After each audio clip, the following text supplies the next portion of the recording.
Gaslighting. Gaslighting is one of the most insidious forms of psychological manipulation. The manipulator makes the victim question their reality, memories, or perceptions. Over time, this tactic can erode the victim's confidence and sense of self, making them more dependent on the manipulator.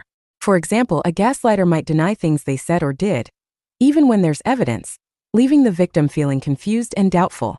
Love bombing. Love bombing is a tactic often used by narcissists to overwhelm their target with affection, flattery, and attention.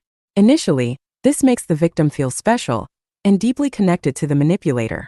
However, once the victim is hooked, the manipulator can withdraw their affection and use the victim's need for validation to control them. This creates a cycle of emotional dependency. Triangulation. Triangulation involves introducing a third party into the relationship dynamic to create jealousy, competition, or insecurity. The manipulator might bring in someone else, like a friend or another romantic interest, to make the victim feel less important or more vulnerable. This tactic is designed to destabilize the victim's emotional state, making them more susceptible to manipulation. Projection. Projection is when a manipulator accuses someone else of the very behaviors or feelings they themselves are guilty of. For instance, a person who is unfaithful might constantly accuse their partner of cheating. This tactic deflects attention away from the manipulator's flaws and places the victim on the defensive, often leading to self-doubt and confusion. Isolation. Isolation is a tactic used to cut the victim off from their support network, such as friends and family. By doing this, the manipulator ensures that the victim becomes more dependent on them for emotional support and validation. Isolation can also make it harder for the victim to seek help or recognize the manipulation, as they lose touch with outside perspectives. Fear appeal. Fear appeal involves using threats, intimidation, or fear to control someone. This can range from subtle threats, like implying negative consequences if the victim doesn't comply, to outright intimidation. The goal is to create a sense of fear or anxiety that makes the victim more likely to comply with the manipulator's demands. Silent treatment. The silent treatment is a passive-aggressive tactic where the manipulator withholds communication to punish or control the victim.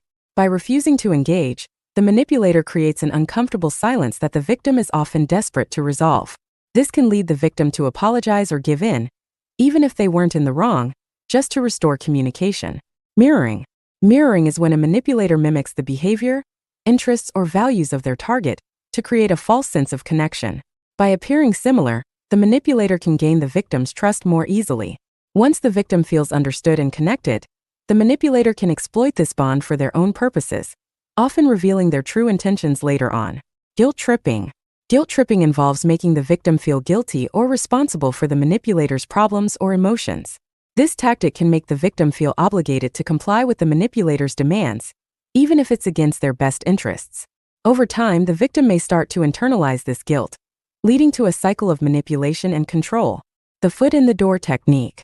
The foot in the door technique is a method where the manipulator starts with a small, seemingly harmless request. Once the victim complies, the manipulator gradually escalates their demands, making it harder for the victim to say no.